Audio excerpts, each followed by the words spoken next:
1.8 million households that will have high-speed internet because of our fund.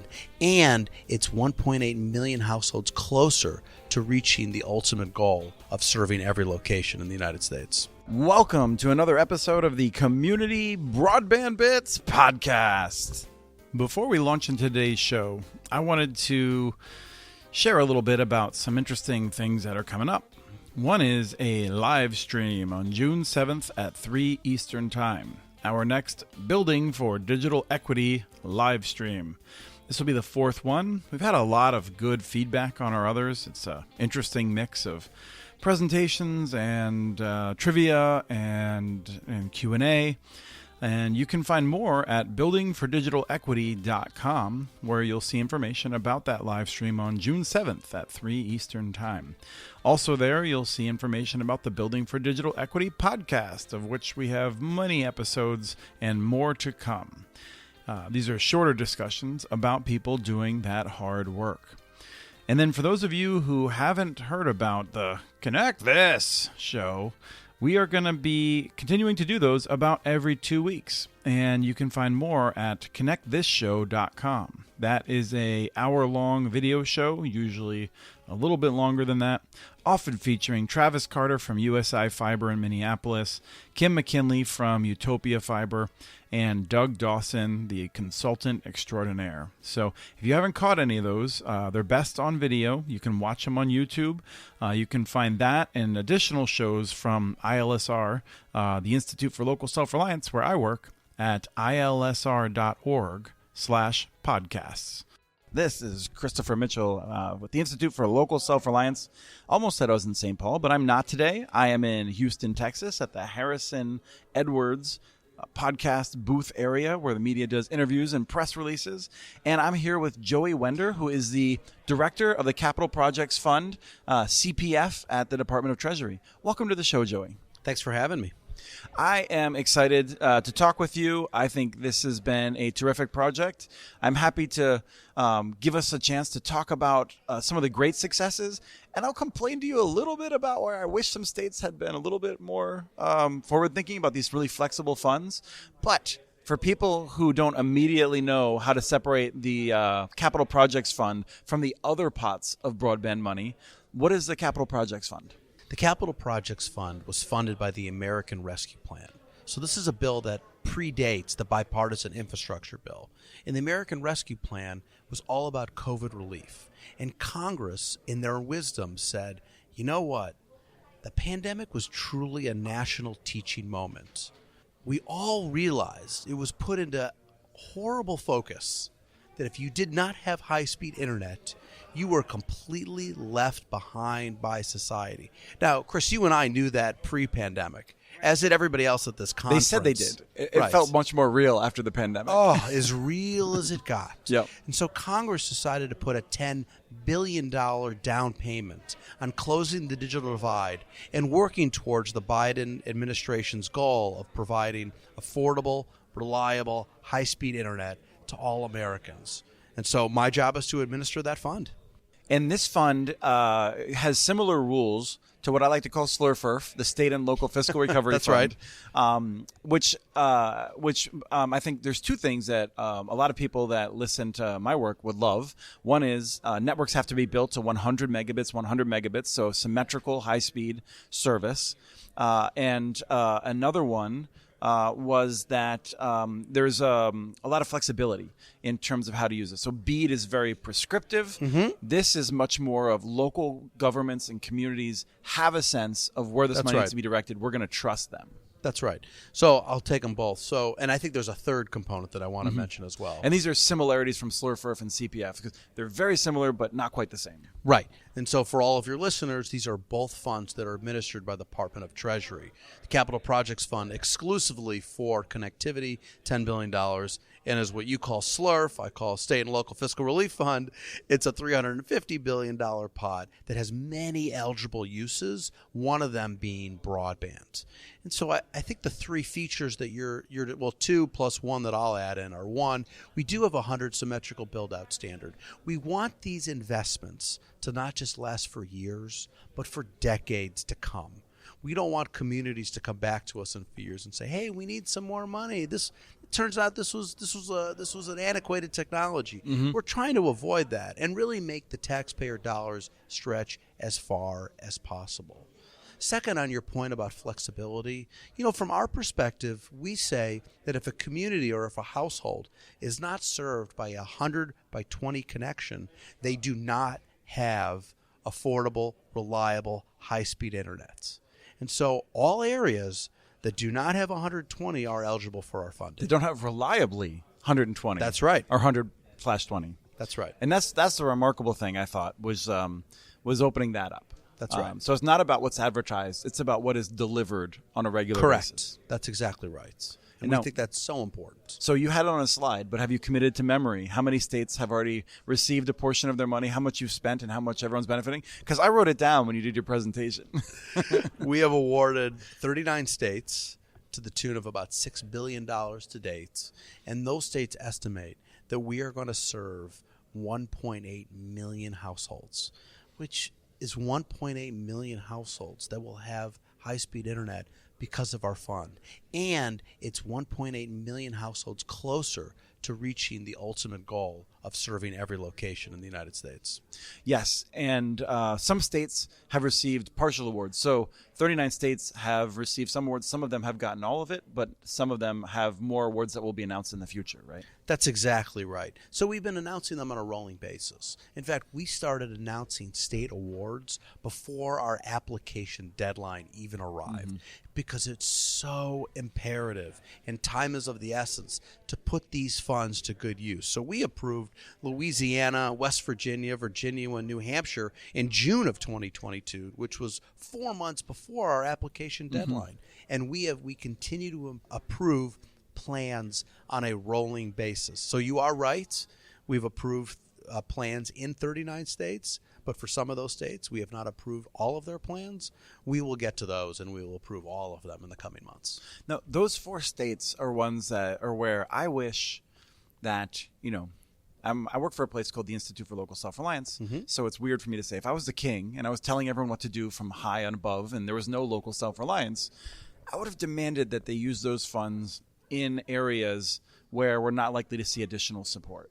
And that's where I worry a little bit. So what I'm saying is those areas have committed to 100% spending of those funds in areas that do not have 25-3, I think, right? Which is fine, well within the rules.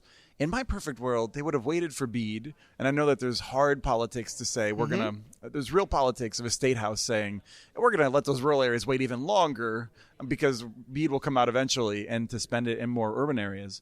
But these rules are so great and flexible and able to address nimble like areas, these small areas that are going to be harder to address.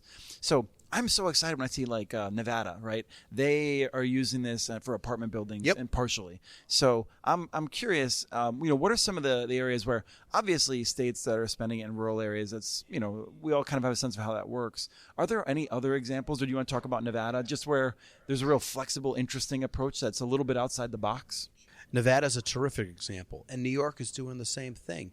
You're talking about funding urban public housing units, huge, high density, where they're, we call multi-dwelling units. Because as you know better than anybody, the digital divide is not just a rural problem. Absolutely. It is also an urban problem.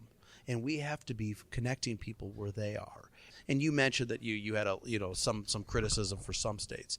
Look, this is the plus and minus of our program. We are providing a lot of flexibility to states to tailor their programs to address the critical needs that exist within their states. Now, the result, I think, is going to be a huge net positive. Yes. Because if you had a one-size-fits-all approach, it would not work for all 50 states. So what you're going to have is 50 different flavors. You and I might have our own personal opinions about some states versus others, but in the end, you are going to get vastly better results from each state choosing or each locality choosing projects, as opposed to me in D.C. directing specifically where the money is going to go. Yes. Some of those are going to be surprises, too. There's going to be states where I'm like, I don't think that's going to work, and it's going to work, and I'm going to learn. And That's right. That's right. I 100% agree, and this is what I have long argued for, is more state flexibility. I think even in states that might do things that I might say were incorrect or didn't work out as well. In states, I think they're going to learn because these states, I think there was some cynicism originally.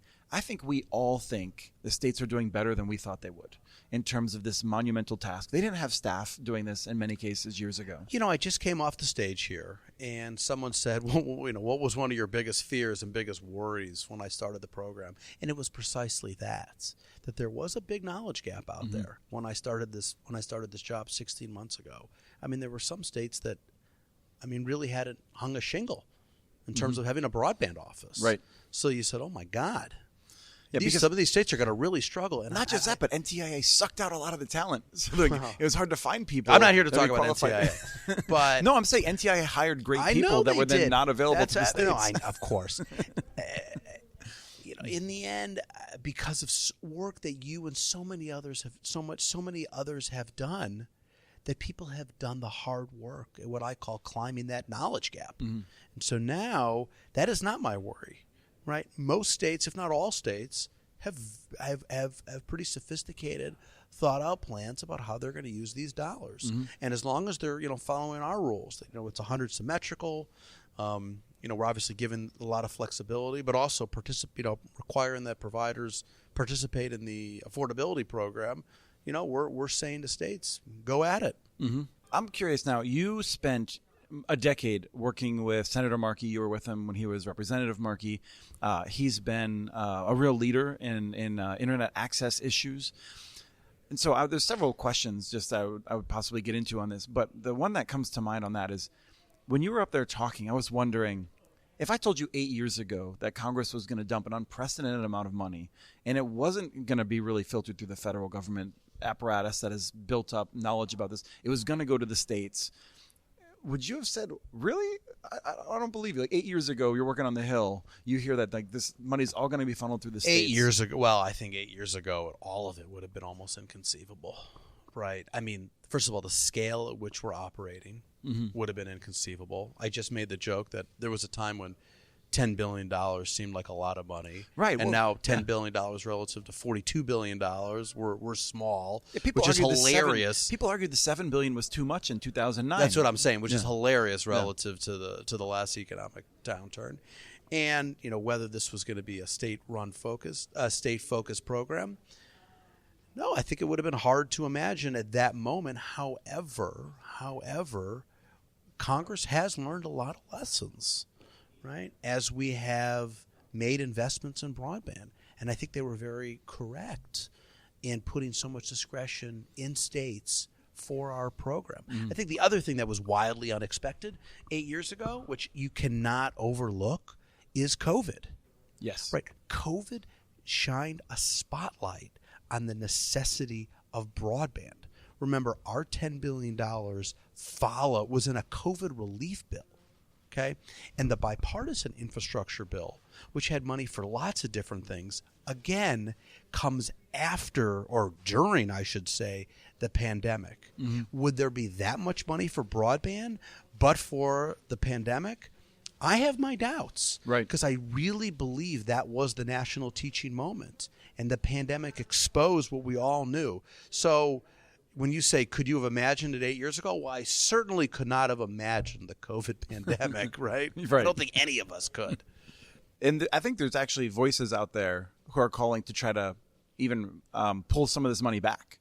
And so, I think it's worth people knowing, people who don't know how Congress works, money that has not been expended could be pulled back and not spent. So that is out there and a concern.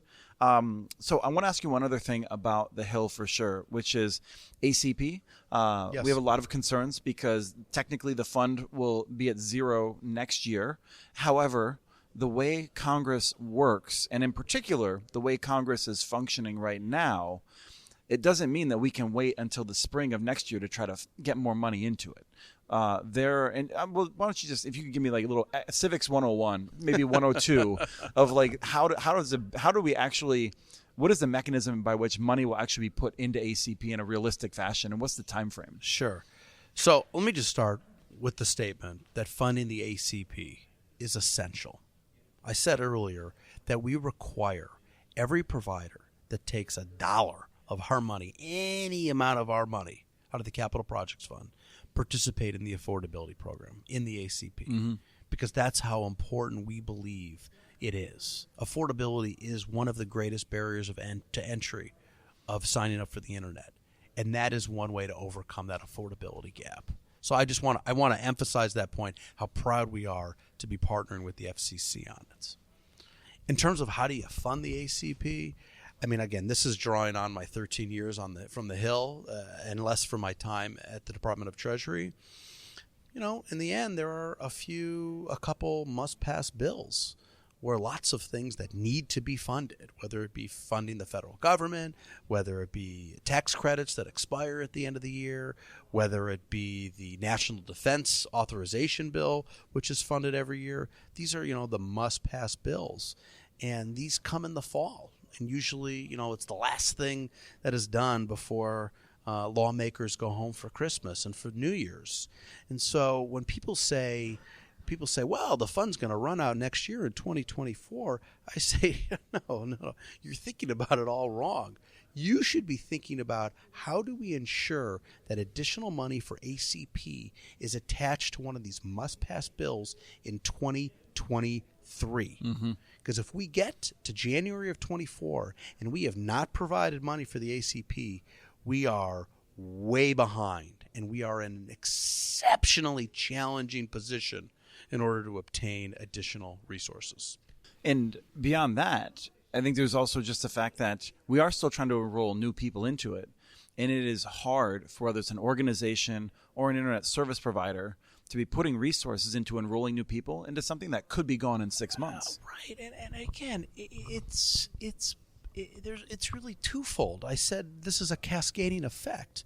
On the one hand, the most obvious impact is we're signing up low-income people, low-income families to get internet access. Right. So we're going to rip it away from them next year? That's horrible. That's immoral. That's awful.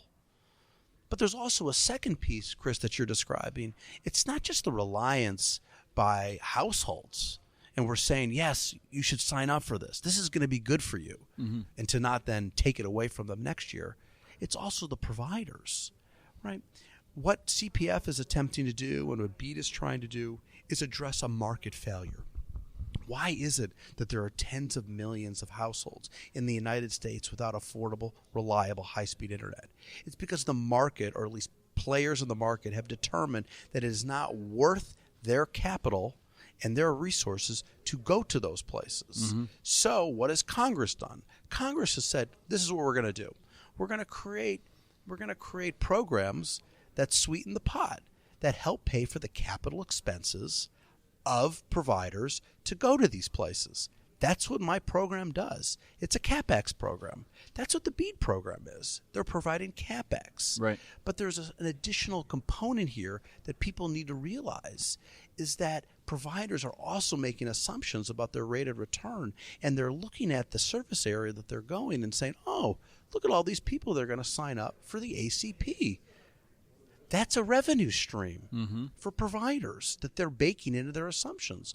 You take away that revenue stream, maybe these areas are no longer attractive for providers to go. So in so many ways, the ACP is the linchpin that holds all of this together. And that is why the coalition that supports the ACP ranges from the biggest telcos and the biggest cable companies to the most liberal, progressive interest groups. We all support the ACP because it all helps attain these ultimate goals. So I cannot stress how important it is to replenish the fund. And at the same time, I know that we have listeners who look at the ACP the same way I do, skeptically, with a concern that if that was the only thing we were doing, that would be a bad plan. But I would like to just end the interview by noting that before Congress acted, when the Biden-Harris administration move forward, they said that they wanted to restructure. They wanted structural solutions. And I think it's really important to understand that the CPF fund, the BEAD funds, this is about, ideally, and Congress didn't fully buy into this vision, unfortunately, to Congress's discredit, I think. But the goal is that we are moving to a better marketplace. And we need the ACP while we are heading in that direction. So the ACP does not stand alone, but we absolutely need it. Absolutely need it. And look, I know you're alluding to other things that we might need long term, and I don't want to, talk about those issues. But in the end, right now, ACP is what we have. Right. It's what we have. And it's the only possibility that we can get through Congress in the next year and a half before the next election. So we have to fund it. Mm-hmm. There is no alternative. There is no other choice. And if we don't, it will truly have cascading effects on all the work we're doing throughout the broadband world. Well, I am excited to have had a chance to talk with you about this. I think the Capital Projects Fund has been really exciting to watch develop, and I'm curious to see what happens with the final 11 states and the other states that haven't received their funding, so we'll stay tuned. Stay tuned indeed. We have transcripts for this and other podcasts available at muninetworks.org/broadbandbits. Email us at podcast@muninetworks.org with your ideas for the show. Follow Chris on Twitter. His handle is @CommunityNets. Follow muninetworks.org stories on Twitter. The handle's @muninetworks. Subscribe to this and other podcasts from ILSR, including Building Local Power, Local Energy Rules, and the Composting for Community podcast. You can access them anywhere you get your podcasts. You can catch the latest important research from all of our initiatives if you subscribe to our monthly newsletter at ilsr.org. While you're there, please take a moment to donate. Your support in any amount keeps us going. Thank you to Arnie Huseby for the song Warm Duck Shuffle, licensed through Creative Commons. This was the Community Broadband Bits podcast. Thanks for listening.